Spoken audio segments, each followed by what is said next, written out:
Vai. Eu sou a Michele, tenho 36 anos, tenho 2 filhos, uma menina de 11 e um menininho de 6. Sou advogada, adoro viajar, um dos meus hobbies são esses. Gosto de fazer exercícios, me faz bem. Ótimo. Então, como que eu descobri o câncer? Eu tenho câncer de mama, né? Tive, graças a Deus. Eu tive aos 34 anos.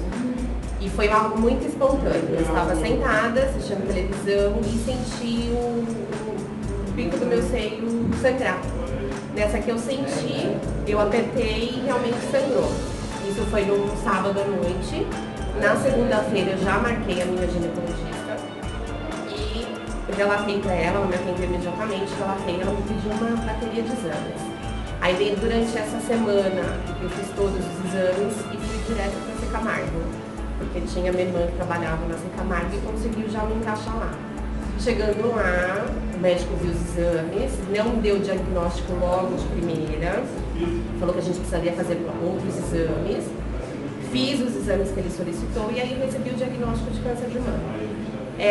Ele estava no início, não era um nódulo muito grande, eu mesma não sentia palpando. No entanto, ele era muito agressivo, então a gente tinha que começar o tratamento de forma muito rápida. E nesse meio tempo eu tinha que fazer todos os exames para começar uma quimioterapia, porque a opção deles foi uma quimio, uma rádio e depois a cirurgia. E aí, nesse meio tempo foram surgindo muitos obstáculos, cada exame que eu fazia. Eu tinha novos diagnósticos, apareceu nódulo no fígado, apareceu outro nódulo no outro seio, e aí a gente ficou com grande medo de ter uma metástase. E aí, nesse inteirinho de todos os exames, eu fiquei muito confiante. Quando eu recebi o diagnóstico, em nenhum momento eu chorei. Eu recebi ele muito bem, porque eu tinha duas alternativas, ou passar bem, ou passar mal. E eu tinha 2 filhos, um marido, e aí e uma família, porque a mãe sofre demais. E aí eu falei, não, vou passar bem. E aí a gente foi fazendo todos os exames. O pior nesse momento foi sempre estar diagnosticando coisas novas, coisas prováveis. E o meu maior medo foi quando o médico falou, você pode ter uma metástase. Ou seja, eu não queria estar curada. Mas mesmo assim, graças a Deus não deu. Aí a gente começou uma quimioterapia, eu passei muito bem pela quimioterapia, não sofri em raspar o cabelo. No dia que eu fui raspar o cabelo, minhas 2 irmãs foram junto comigo, fizemos uma festa, foi super tranquilo, não derrubei uma lágrima, porque aquilo era uma nova fase, foi isso que eu coloquei na minha cabeça. É uma nova fase que a gente tem que passar, então tá indo embora o que tá de ruim dentro de mim. E aí começaram as quimioterapias, fiz 4 sessões de vermelha, 12 sessões de brancas e foi muito tranquilo. Eu ouvia muitos relatos assim, ai, você vai passar muito mal, você não vai conseguir fazer mais nada, a tua vida para. E graças a Deus isso não aconteceu comigo. Eu fazia as quimioterapias às sextas-feiras, às terças-feiras eu já estava trabalhando. Eu não passei mal em nenhuma quimioterapia, eu não tive nenhuma reação adversa das quais a gente está acostumado a ouvir falar. Então, realmente, eu passei muito bem nessa fase de quimio. Tive um apoio estrondoso dos meus pais, das minhas irmãs, do meu marido, que foi fundamental. Foi super importante, porque quando eu fui diagnosticada, eu fui fazer uma pesquisa e a gente descobre que 80% dos homens deixam as mulheres neste período. E ele foi firme e forte. Então, foi isso. Daí depois que eu fiz toda a quimioterapia, agora em novembro, dia 14, eu vou fazer 2 anos em quimio. Eu fiz a cirurgia, eu fiz uma mastectomia total e não pude fazer a reconstrução porque eu precisava fazer com a radioterapia, então a gente colocou só no expansor. Essa fase para mim foi mais difícil do que o diagnóstico, olhar no espelho e não se ver um pedaço de você. Mas consegui passar bem, sofri sim nos primeiros dias. Aí uma amiga psicóloga falou assim, você tem que se permitir sofrer. E quando ela falou isso pra mim, eu falei, é verdade. Então me permiti e depois passei bem, me acostumei a me olhar no espelho e foi tranquilo. Aí eu fiz a radioterapia, a qual também não tive nenhuma queimadura de radioterapia. Também foi uma outra bênção que eu recebi. E aí depois da rádio eu fiz a reconstrução, que realmente ficou perfeita. Não tenho nem que falar. E agora eu só estou em fase de realmente a cada 6 meses estar repetindo os exames para ver se está tudo bem, esse acompanhamento mesmo. Eu sempre fiz atividade física, primeiro eu fazia academia, musculação, comecei a enjoar e comecei a fazer pilates. Então, antes do diagnóstico, eu fiquei acho que uns 5 anos fazendo direto pilates. Engravidei, estava fazendo pilates, parei só na época mesmo que não podia durante os períodos. E quando eu descobri, de fato, eu parei o pilates, eu não continuei durante o tratamento, devido à questão de imunidade, então eu quis me preservar nesse sentido. Mas assim que o médico me liberou, eu voltei para o Pilates e continuei a atividade normal. Daí fiz a cirurgia, parei uns 6 meses pós-cirurgia, depois voltei novamente para a atividade, porque ela é essencial mesmo, faz bem pra gente.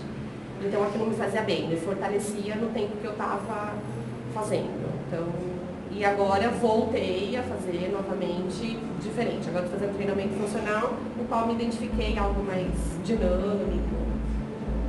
Eu conheci a personal através da minha irmã, que já fazia na unidade da Leôncio. E como eu moro aqui próximo, passando aqui eu vi, entrei e gostei.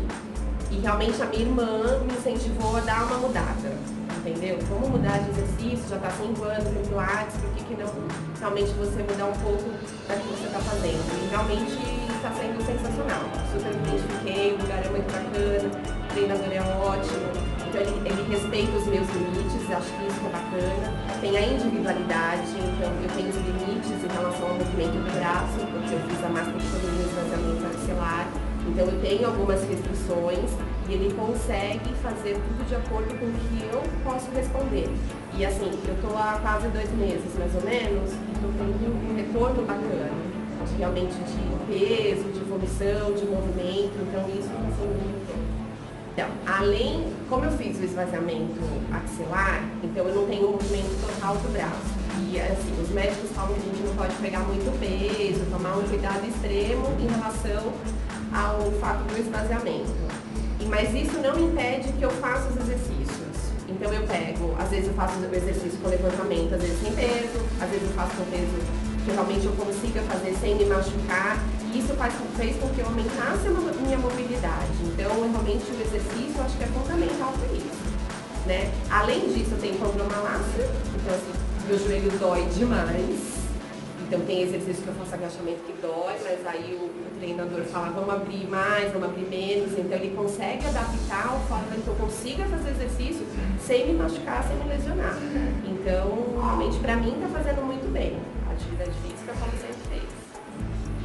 Na verdade, o meu sentimento, quando eu descobri, foi de muita força e muita fé em Deus. Que eu acho que é fundamental. Tipo, eu pensei, se eu tenho que passar por isso, eu vou passar. Então Deus não dá uma parte maior que a gente pode carregar.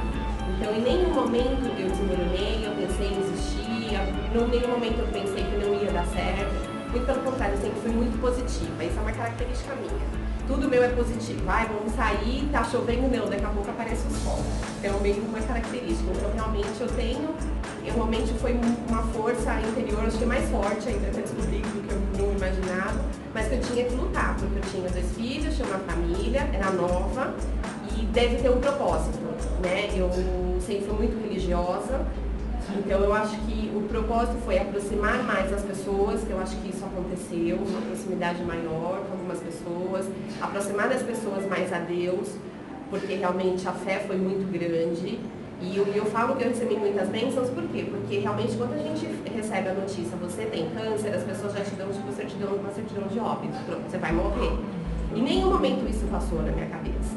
Eu vou viver, eu vou lutar, e eu tenho que ser mais forte do que realmente essa doença que a gente sabe que realmente ela é avassaladora. Então foi isso que me motivou. Então eu acho que consegui levar mais essa mensagem da fé, do acreditar e que os obstáculos são para nós superarmos, nos tornarmos pessoas melhores. Esse foi o foco. E realmente eu acho que isso eu consegui.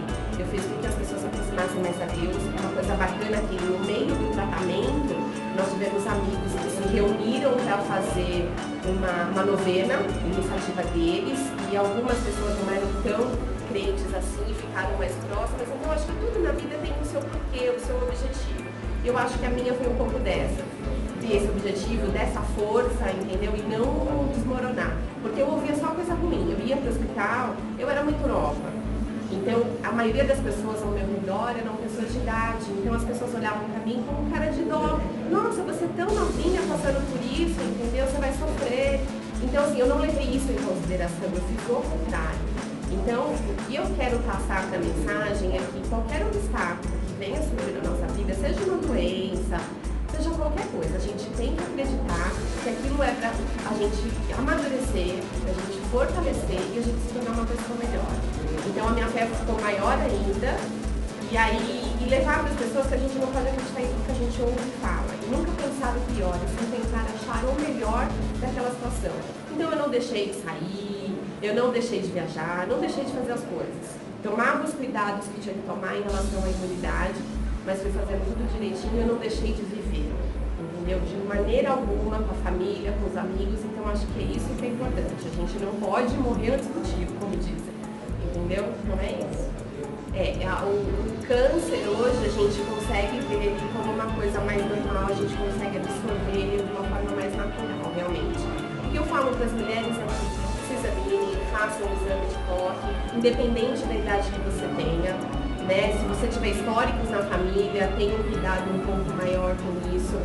E se você receber esse diagnóstico, não se preocupe com o cabelo. É uma coisa besta da gente, boba. Entendeu? Porque eu sei que a maior preocupação de nós, mulheres, é o quê? O cabelo. Vou ficar careca e agora? O cabelo cresce, gente, cresce. Cresce rápido, cresce bonito, entendeu? A sobrancelha cai? Cai. Ficamos sem cílios? Sim, mas nada que uma maquiagem não resolva. O importante é estarmos viva. Esse que é o importante da vida. Entendeu? Então, e viver cada momento de uma forma única. Então, não se desesperem. E não quer dizer que para uma pessoa foi ruim, que para você também vai ser. Então, o meu exemplo qualquer, para mim foi muito tranquilo todo o tratamento. Então, para você também pode ser tranquilo. Basta você acreditar, basta você ter fé. Entendeu? E isso vem de dentro da gente. Esse é o caso. Então, mais uma dica do que eu fiz, que pra mim deu muito certo, foi que quando eu fui diagnosticada e eu sabia que ia ficar careca, e realmente a gente tem aquela preocupação, a mulher careca, foi até um local de prótese capilar, em que eles fizeram um cabelo mais ou menos muito próximo do meu, eu experimentei antes, ver se combinava com o meu jeito, e ela estava muito parecido, tanto que muitas pessoas que não estavam tanto no meu convívio nem sabiam que eu estava doente. E aí, antes de ter toda a queda, porque realmente você vê a queda, assim que você termina a quimioterapia, faz a primeira quimio e tem um prazo lá pré-estabelecido para o cabelo cair, realmente a queda é muito rápida. Então, antes disso acontecer e eu ter que ficar sofrendo com essa queda, eu fui até o local onde eu tinha feito a prótese e mandei raspar o cabelo e lá mesmo eles já colaram a prótese e eu já saí com o cabelo pinto aberto no céu. Então, isso também fez muito bem. Então é uma dica que eu dou para quem realmente queira fazer isso. Aí depois começou a ficar muito calor, eu comecei pela internet vários looks com lenços e eu adorei. Então, tinha vários lenços, cada dia eu saía com um lenço diferente, com uma amarração diferente. Então basta a gente querer, aí fica mais tranquilo.